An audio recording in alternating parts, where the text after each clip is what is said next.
Yeah, welcome to the marina here. If you guys are planning on swimming later, we've got these really fancy showers here for you. Nothing but luxury here.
Get a little mad out here. Yeah, no doubt.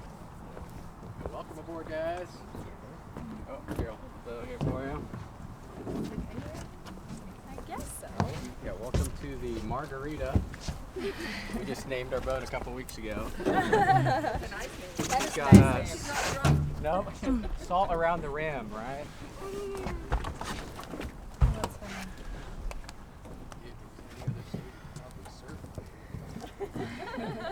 Yeah, right. Whoop. Thank you, Sarah. All right.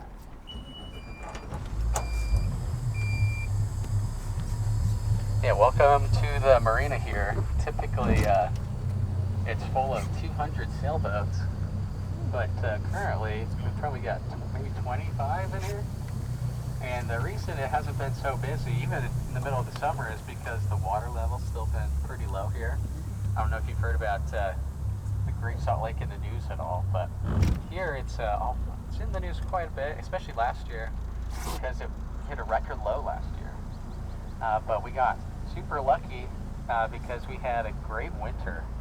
Most of our snow in the Salt Lake Valley here comes from snow runoff from the snowpack up in the mountains. And we had, up at Alta Ski Resort, they had the most this last year. They had 900 inches of snow. Isn't that crazy? Yeah. 75 feet of snow throughout the winter. Absolutely insane. Then normally, if it's a good year, we get about 450 inches. Oh, we got some traffic here.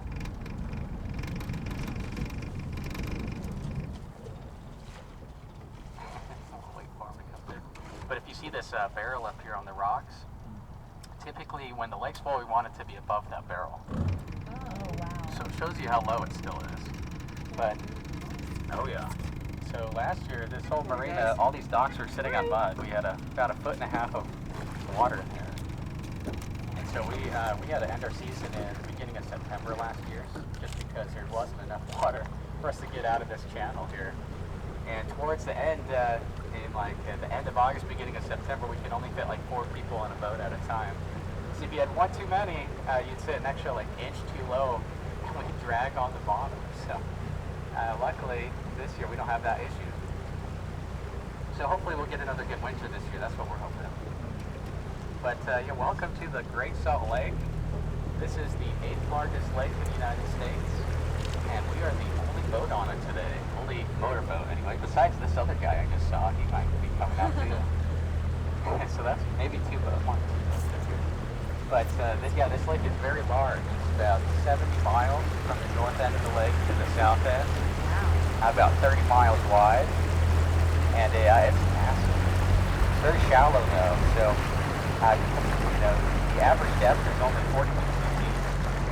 The deepest point is only 30 feet when it's full. So it's actually probably closer to 24, 23 feet. That is the deepest point right now. But because it's so shallow, I was saying earlier that we get big storms out here when it's really windy, really big waves. They say you can get 8-10 foot waves out here, which I've never seen before, but I'm usually pretty good at staying in the marina when it's stormy. So we're pretty good at avoiding the big storms. But yeah, we've had sailboats get stuck out here and get capsized before. It's pretty rare, but it has happened. But yeah, this lake is also extremely salty. So if you compare it to the ocean's like 3 to 3.5% salt. But this lake ranges anywhere from 15 to 25% salt. So up to 7 times more salty than the ocean. And because of that, if you were to live here, like I said earlier, you would float right on the surface. And your body is less dense.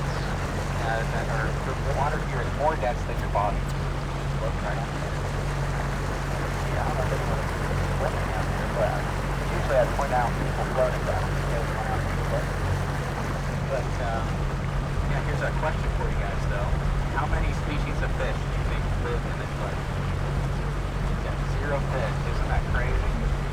You sometimes get fish in the lake, but typically floating upside down and not moving. So yeah, they'll come in through the river, and yeah, they don't last long with all this salt. But we do have some life in here. All the green you see, that is all algae. And we also have brine shrimp, which are these small saltwater shrimp. You haven't heard of them before. They're really small, about the size of a fingernail clip in here. And they say there's around 11,000 tons of brine shrimp in this lake. So to give you a visual, you had a scale with 11,000 elephants on one side, and all of the little brine shrimp on the other. They weigh the exact same. So they're, yeah, thousands of them out here. Millions, I guess trillions. But another thing I point out over here, this is our beautiful lakeside property over here on the right. The smelter for the copper mine really adds to the aesthetic of the lake out here. But we have one of the world's largest copper mines here in Saltair Valley. On the other side of this mountain range is this long open pit mine called Kennecott Copper Mine. And it's about 2.5 miles wide, 3/4 of a mile deep. And they pulled more copper out of that pit than any non-living 19 million tons of copper came from that pit. It's like 20% of the world's production of copper. And it is. That means we all over 365 years. But this facility is called a distance smelter. This is where they separate the copper. So when it leaves here, it's 99% pure. And this tower, this smoke that is called the Garfield Tower. And it's really, really tall. It keeps the filter, the sulfur that comes out of the smelter.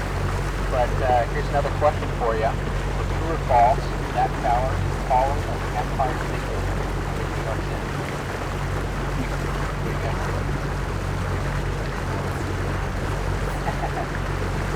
It is false. However, it's only 35 feet shorter. Yeah. Anyway, beautiful architecture. This is our biggest structure in Utah. We're very proud of it. I think they're painting it right now too. You can see the top of it. There's kind of a line there. I don't really know why, but yeah, that is. Another thing I point out over here is this building with the spires on it over on the right. You guys read what that was at all? No? Okay, here's another question for you. So, multiple choice question. This building is either A, a mosque, B, a casino, or C, a concert venue.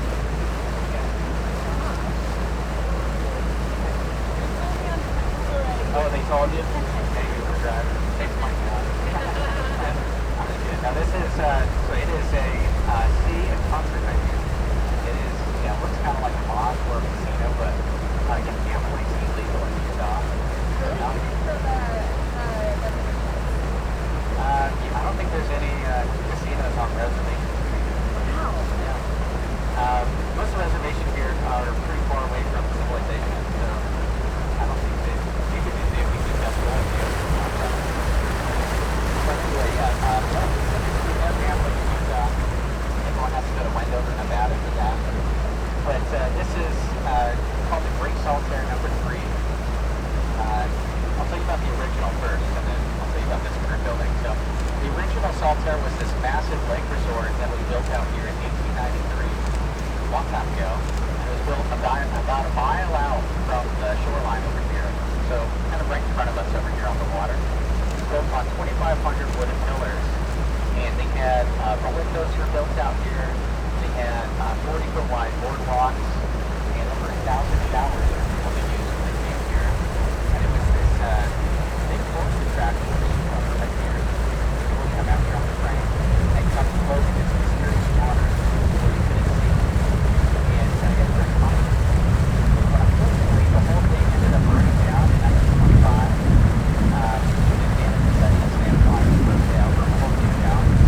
They were actually rebuilt the whole thing in 1926. And the second Saltair went out of business in the 50s.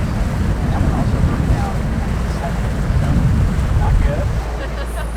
This current building is kind of an imitation of the others. It's not really the same magnitude. It's much smaller. But it was built on land out of an old airline hangar from the Air Force Base. And it was supposed to be like a water park, water park and stuff for like 8 months.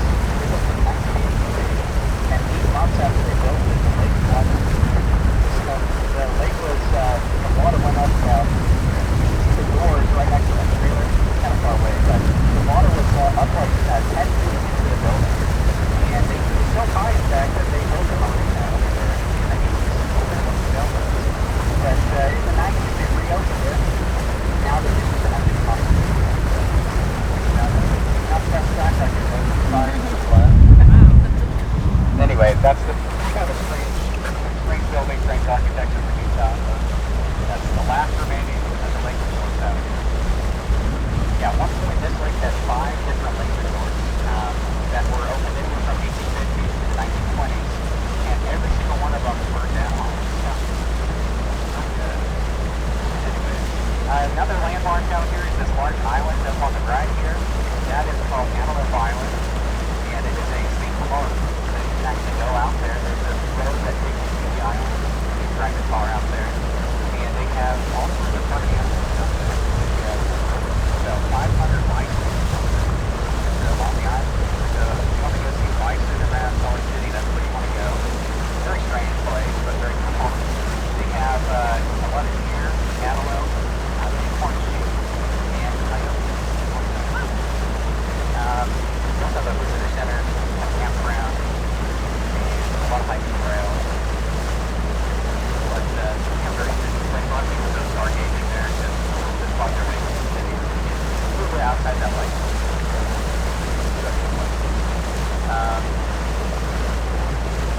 The island directly in front of us here out in the distance, that's called Fremont Island.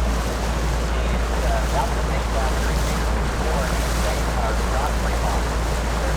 Province to the west out here. Named after him. But he came out in 1843 on a scientific expedition to discover the parts of the came out there. And he brought these last little rubber boats to go down to both of these big islands. And Fremont, he saw an antelope on one of the islands. And that's where he was. Alright. Oh, if you see these birds over here on the right, you gotta check them out here. So these are called black ear marine for the trees or like water bird kind of. So they're these out here, they come here in the fall and the winter. There's about 5 million of them on the lake, as they say. And they are eating because they eat the brine in the water. All of the other birds only eat the brine. And so these birds don't dive underneath the water as we get the rest of them stuck underneath the water. And they're eating brine. They eat about 20,000 brine per day. So you'll see them just disappear. How fun is that? Like playing hide and seek. Sorry, I was like getting close to it. But around the summer, there's really not many out here. Mostly people from the south side here. And this lake is extremely important for migratory birds. Most of them are going to be on the cold side of the lake. In fact, we've got 3 islands that are designated as bird refuges up there. So we have millions of birds that come here every year, about 200 species of birds around the lake. Many of them are shorebirds, like black speckled standardly, even get white colors. There's about 5 million white colors that have on the north side as well. So this lake is extremely important for birds of many different types of birds. And they mostly just eat all the bugs that are around here. We get a lot of these brine flies. It's like a saltwater fly. They're really small, about to play clear, like little gnats, but they don't bite humans, which is nice. But in the summer, we get millions of them out here. The number one negative review on our website is the bugs. But you guys came out here at a perfect time of the season. We don't have any bugs. So we look at here, we got these bug caps to give everyone. And the middle of August is the worst. And they've been repopulating all summer. And when we take the boat out in the marina, it just gets swarmed with them. It's so gross. But anyway, let's start on bug caps.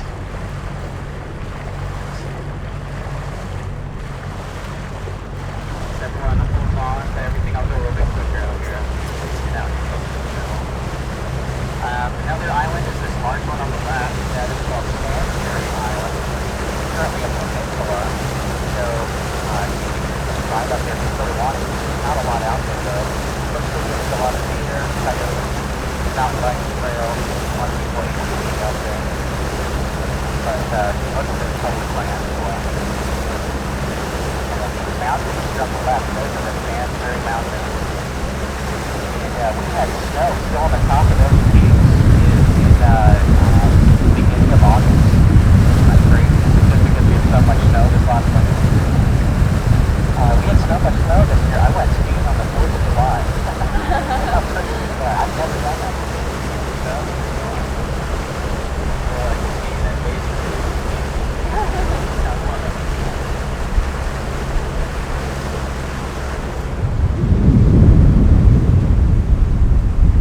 But while we're out here,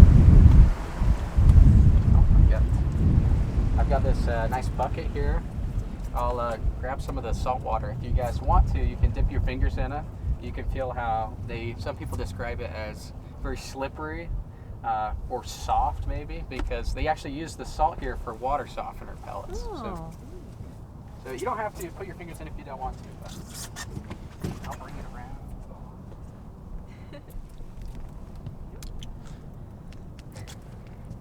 Y'all feeling it? It is salt. It is soft. Yeah.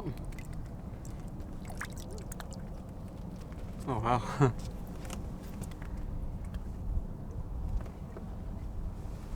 Yeah, you'll feel it dry on your fingers.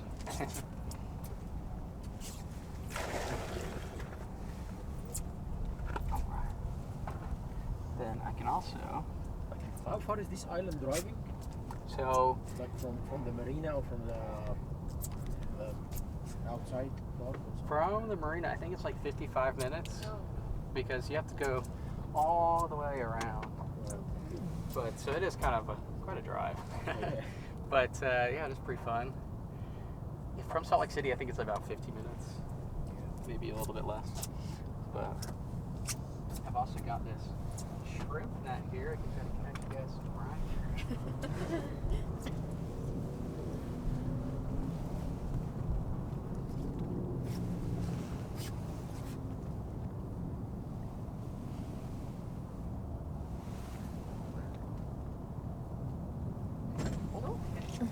Usually have that up. Here we go. Oh, they're so tiny. Tiny little brine shrimp right there. Goodness. These dark ones, these are the eggs. Ah, So they're laying their eggs right now for the last Oh. time of the season. okay. And we'll have shrimp boats go. If you've heard of sea monkeys before, it's the same Yeah. thing. See like the little tail. Uh-huh. But yeah, the eggs, we harvest the eggs, or a couple shrimp boats do. And so there's one right there. Wow. And then these are the eggs here. But they harvest them. They bring these two boats out and they suck them all up, and they sell them for about $50 to $200 a pound. Whoa. And they sell them mostly to Asian countries for their fish farms. So they use it as fish food. Oh my goodness. But you can also buy it in like pet stores for your aquarium fish. And they also, what else do they do with them? Yeah, they also make pellets for the, at the fish store, like the pet store, like the little fish food pellets. Yeah. So yeah, it's pretty strange. Super tiny. Yeah, very, very small. But they say they've been here for, thousands of years. Wow. Pretty crazy. That is crazy. Also, if anyone wants a photo out here, I can take pictures. Our boat's made out of aluminum, the pontoons, and we put these plates on it. They're made out of zinc, we call it a sacrificial anode. And because zinc is more anodic than aluminum is, as long as these plates are connected underwater to the aluminum, these will corrode first. And so that's why this one's one that's already been corroded. It's normally like this big, about almost an inch thick, and it just gets eaten away by the salt water. How long does it usually take to get to that point? So yeah, I'll kind of explain this. So on the ocean, they use the same principle. They put zinc on even big, steel ships. But and if this boat was in the ocean, they would probably switch these out once a year. But because this lake is so salty, we switch these every 2 months out here throughout the summer and fall. So yeah, this is 2 months of sitting in the salt water. So that's why most people are not taking out their nice fancy boats out here. And I'd say 99% of all the boats in the marina are just fiberglass sailboats. So they'll have like a 10 horsepower motor on the back, but they'll make sure they rinse it after every trip they go out. And yeah, we have to do a lot of maintenance. So we switch those out, and then we have a zinc on the motor. And then after every day, we rinse the whole boat off with water, and then we flush the motor out for about 10 to 15 minutes. So, but, you can see all the nice smog out there too today. No clouds either. It's pretty nice. It is pretty. So these mountains on the east side, these are called the Wasatch Mountains. And all the best skiing in Utah, in my opinion, are up most of these canyons. So all the major canyons all the way up this range has some ski resorts in it. The largest ones are right across the valley here. If you go straight across up I-80, that takes you to Park City, which is like a small ski town, and very popular in the winter. They've got a couple resorts up there. And then another big resort is Snowbird. They've got some of the steepest slopes in Utah. If you're an expert skier and you want some really good powder, that's where you want to go. Alta is also really cool too. That one's right up that same canyon. And these, I'm sorry. Did you get a lot of snow last year? Yeah, a lot of snow last year. Yeah, like I told you earlier, 75 feet up at Alta and Snowbird. And then these mountains, really nothing happens on these mountains except the mining that goes on. The copper mine, they own the whole mountain range, basically. So until they sell it or stop using it, there's a few hiking trails, but a lot of it, you're technically trespassing if you go up them. There's not a lot used there.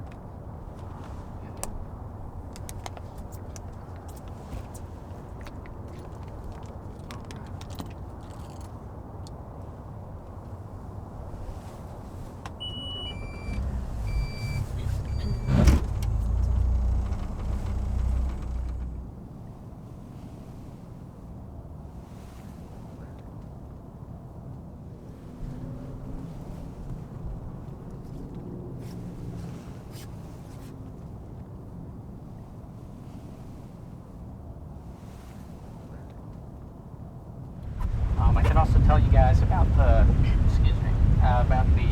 history of this lake, and tell you why it exists. It is a strange lake. Not many are like this one. So this lake is the remnants of a much larger lake that was formed here after the last ice age, about 20,000 years ago. So if you can imagine all North America, all their ice and glaciers are melting as it's warming up, and it formed this massive, all the ice melted and formed this massive 20,000 square mile lake that was at one point over 1,000 feet deep. And that lake covered most of what is now the state of Utah. Hold on, yeah. So if you look up maps in the visitor center, you can see it. They call it Lake Bonneville. And if you look at this mountain behind us here, you'll see a line that cuts all the way across, about a fifth of the way up. So that line is the shoreline for that prehistoric lake. And if you look at these, see those steam coming out? To the left of that steam, you'll see that peak. And it's kind of smoggy today, but you'll see multiple lines going almost all the way to the top of the peak there. That highest line is the highest level the lake ever got to. And that was like about 1,000 feet deep. and that was about 19,000 years ago, is what they say. And that was a freshwater lake, so they had all sorts of life living in here, a lot of fish, and you can still find fossils and seashells from that period up on the mountains here. But anyway, what happened to that lake is there was a draining period where there was a breach up in Idaho at a place called Red Rocks Pass, and a lot of that water started to drain out for a couple hundred years, and then there was a 6,000 year period of evaporation where that lake just evaporated. And because there's no outlet to this area, there's no exit river, all the minerals that were in that fresh water just became concentrated here in this area we call the Great Basin. And that includes the Bonneville Salt Flats and the Great Salt Lake. And so as that water evaporated, those minerals just became trapped here. And that's why it's so salty. And even today, it's still a terminal, that's what they call it, a terminal body of water, a terminal lake, meaning it's the end of the line, basically. So each year, there's 3 rivers that flow into here, and each year those 3 rivers deposit about 2 million tons of salt into the lake. So we will never run out of salt here. And all that salt comes from the mountains in the area, and we get other minerals as well, like magnesium, potassium, and even lithium. And so this lake, a lot of people wanted it to become a national park because they'd get more funding and protection, so it wouldn't, evaporate on us. But that will never happen, in my opinion, because the state of Utah, they make this lake brings in about $2 billion into Utah's economy each year, just in the form of mineral extraction. And so most of that is, salt, magnesium, and as of 2020, lithium. So it's one of the few places in the United States where they extract lithium. And if you've heard about lithium before, they use that in the manufacturing of batteries and electric cars.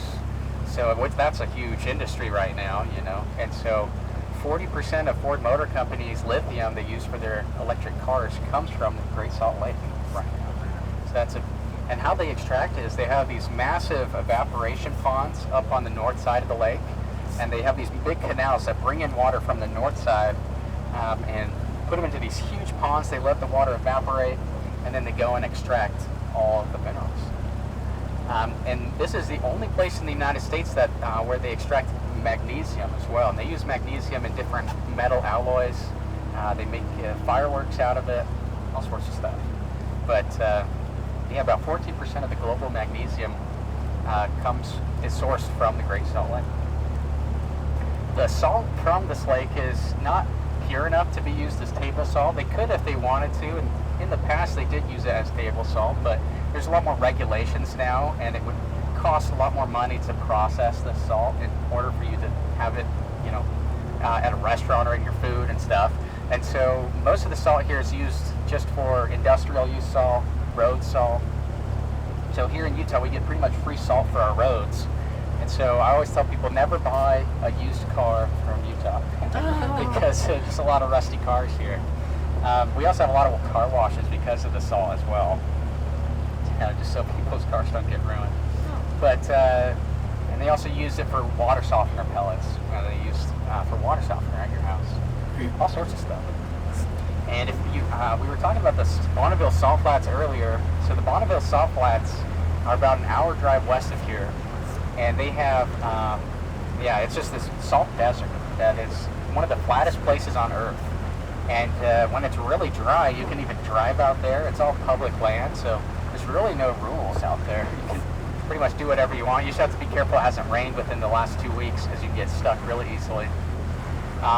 But because it's so flat, they do speed racing out there. So they have the Bonneville Speedway there, and some of the land speed records have been set out there. So the fastest motorcycle record in the world was set out there at 370 miles an hour. Wow. Isn't that incredible? On a motorcycle. And it's super dangerous because it's not smooth like the road. It's still like a salt desert, so it's pretty bumpy and very dangerous. So people die out there all the time, which is really unfortunate, but it does happen. One of the land speed records for a jet-propelled car was also set out there. They got it going 630 miles an hour out there on the salt flats. I think the current goal right now for that type of racing, they're trying to beat the speed of sound, which is a little over 700 miles an hour. So they haven't done it yet, but we'll see. We'll see if they get there. It's never been done on land, at least.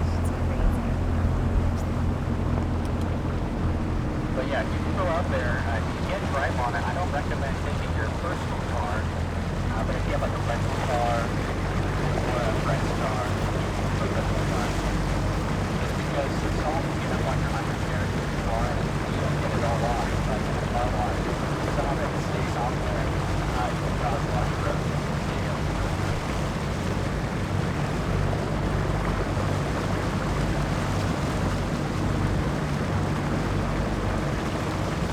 I can give you guys some more Utah facts. Utah, Salt Lake City, I think, was founded by a group of Mormons in 1847. If you don't know anything about Mormons, they're just a religious group that was started in upstate New York in 1830s, and they kept becoming more and more. Their population kept growing. A lot of people converted, and they moved first to Missouri and then to Illinois. And then they kind of got kicked out of Illinois. Their neighbors didn't like them. So they came out west here to Utah, or what was, at the time, it was Mexican territory, claimed by the Spanish Empire and then Mexico when they got their independence. And they just settled in the Salt Lake Valley here. They were the first people to kind of farm and settle here in the valley. And that's what, they have a huge impact on the culture even today. I think 60% of the state of Utah is still Mormon. And that's a pretty high percentage.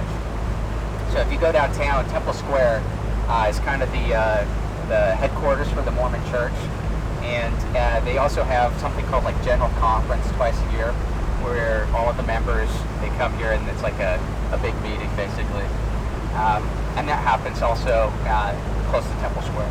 So it's big. Mormonism's a big part of Utah's history. The temple, though, like I said earlier, it's under construction.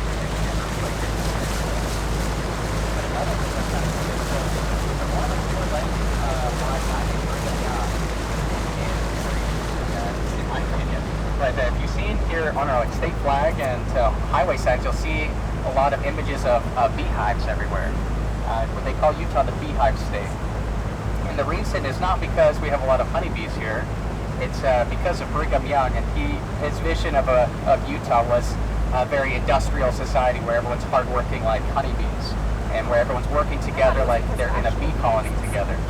And so that was kind of his vision for the state, and that's why it's a sign of industry, showing that we're hard workers in the state of Utah. At least some people are. Maybe not me, but some people are hard workers here. But anyway, Brigham Young's house is in Temple Square. It's called the Beehive House. It's got a big statue of the beehive on top.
The thing that makes Salt Lake City very unique for hosting something like the Olympic Games is we have a brand new international airport that's only about a 45-minute drive from the top 10 airports in the United States. And that's very unique on the place. Stuff to drive another hour and a half, 2 hours. And we have some of the structures still from the part of our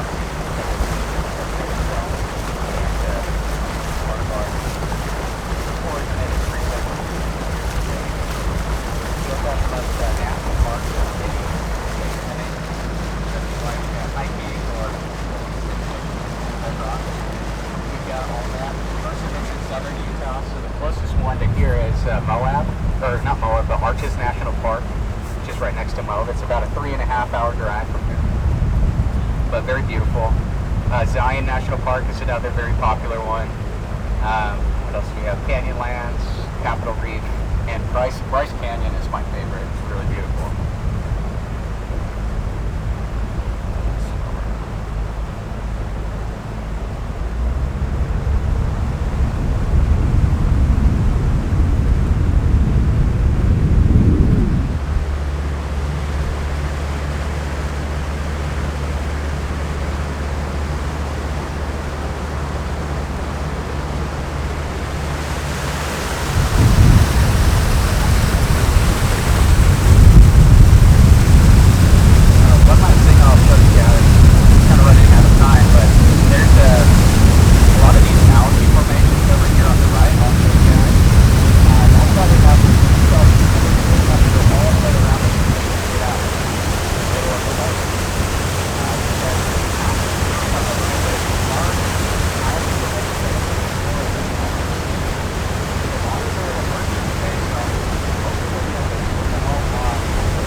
See it right here on the right.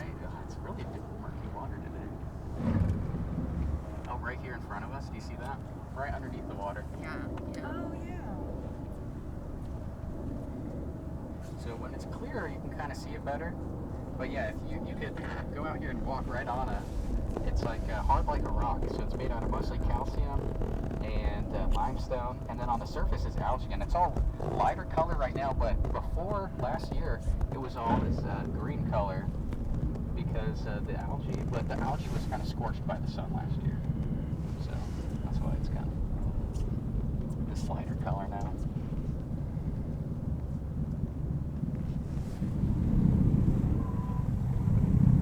But yeah, over here you can kind of see it really well. But yeah, that's what we've got out here. Algae, brine shrimp. That's about it.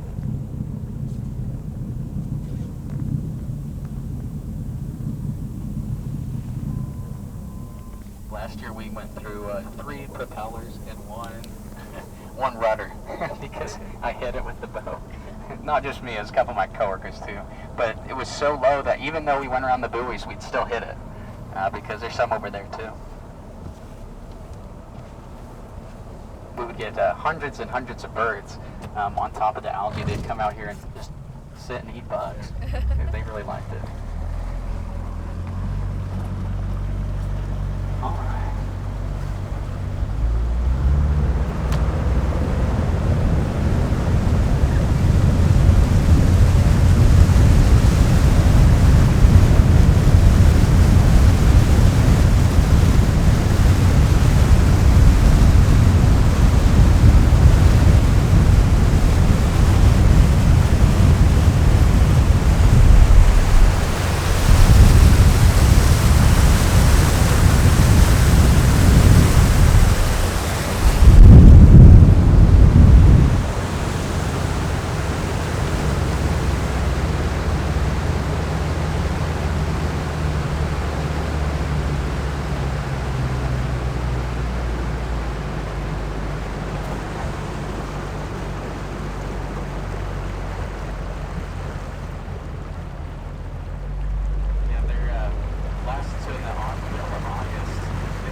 But they don't bite? They don't bite. Yeah, thank goodness. Yeah, if they bit, I would not do this job. I'd be like, no. Put on the spot. Yeah. Like, Ooh, these ones right here? I do not know the name. I should know that. But I bet the people in the visitor center might know. I'll ask them because I see like a lot of them. Yeah, that's pretty. I really like them. They're very pretty. Yeah, they're beautiful. Adds to the kind of the unique aesthetic. It's a very unique aesthetic out here. Yeah, this whole marina is, it's all man-made. They built it in the 70s, 1970. We have this very beautiful air mattress in the rocks here too. That's to remind us that this is a no-wake desert. So thanks for coming out, everybody. Good time. Yeah, there'll be a quiz at the end.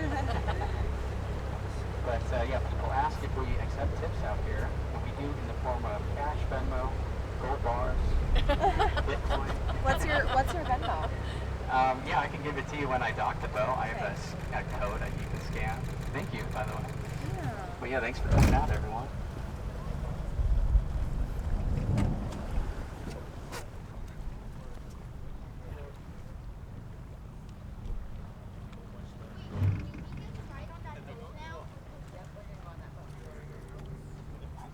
Let me just tie off the boat here, then I'll let you out. Make sure you grab all your items. We had a guy lose his keys a couple weeks ago. He went swimming with his car keys in his pocket. Oh no. He asked me if car keys float. And car keys do not float. He had to have his truck towed all the way into Salt Lake City, not cheap. Oh my gosh. And he had to have his car or the dealership make him new keys, and that's like probably $400. Yeah, like And it takes a his little bit wife too. was so mad at him. Not happy. There you guys go. Thanks for coming out. You guys can hop off. Just walk your stuff here.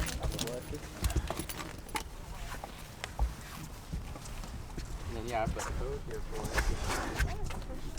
Thank you again. Of course, thank you. Very interesting.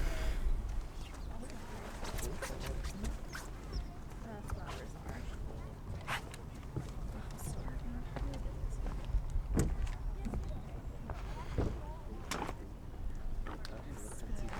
Sweet. There it goes. And then if it asks for a phone number, you can pay without confirming.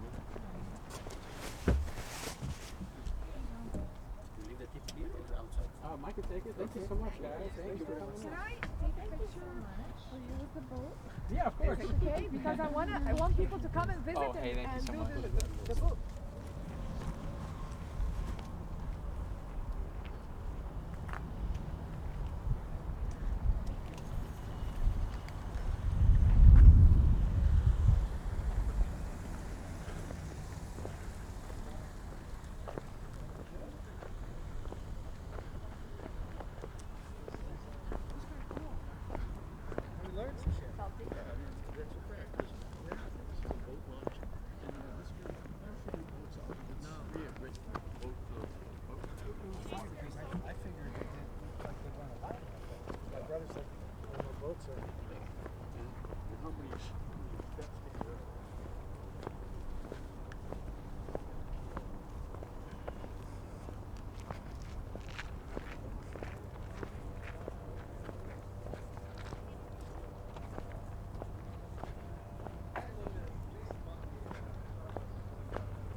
un tipo que, las cámaras no es que dice el autobús, señor, muere el celular, no, las cámaras toman la foto, dejan que usted proceda a lo que está haciendo ilegal, y al final, El más muerto es de poquito de sal. ¿Cómo la maté? Era lado salado del norte y vecino de sal.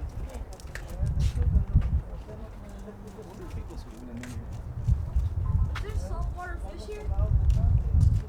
So there's sharks there?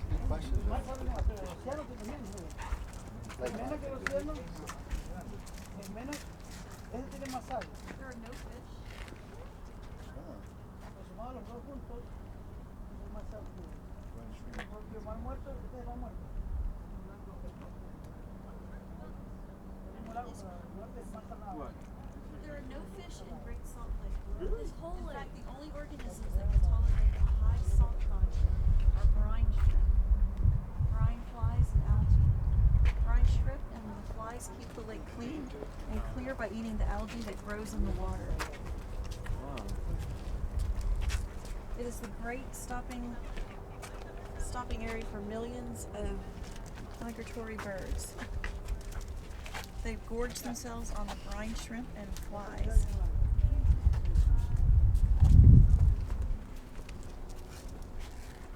I think you're holding them a bit too tight.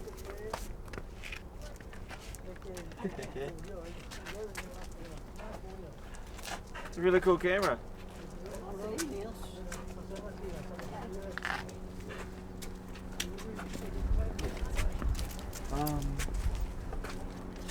I can taste that water, it'll be like dried up.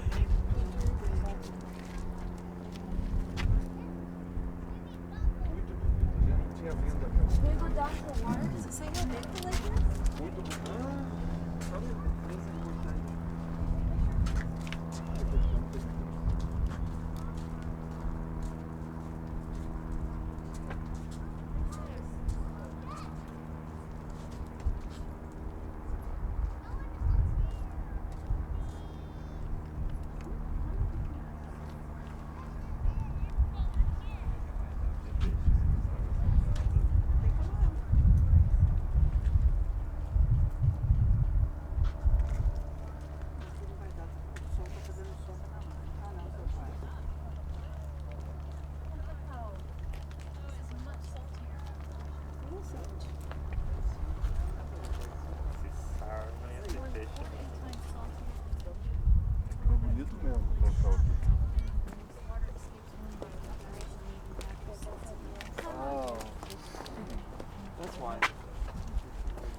Hey. So they're noon to 4 Saturday, a week Thursday, and the Sunday as well. With the one for both student day campings.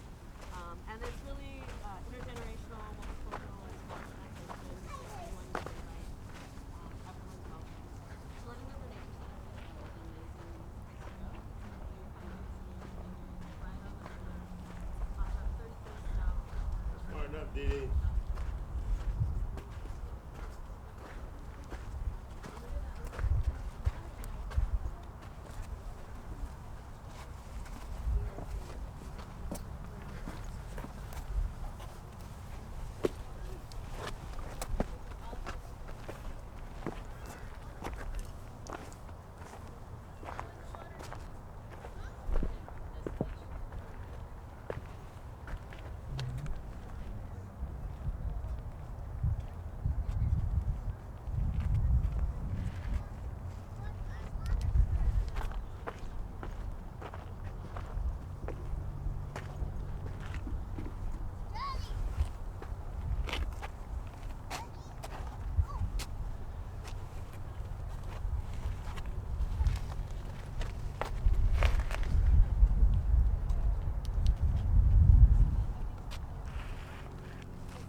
Said it was cold.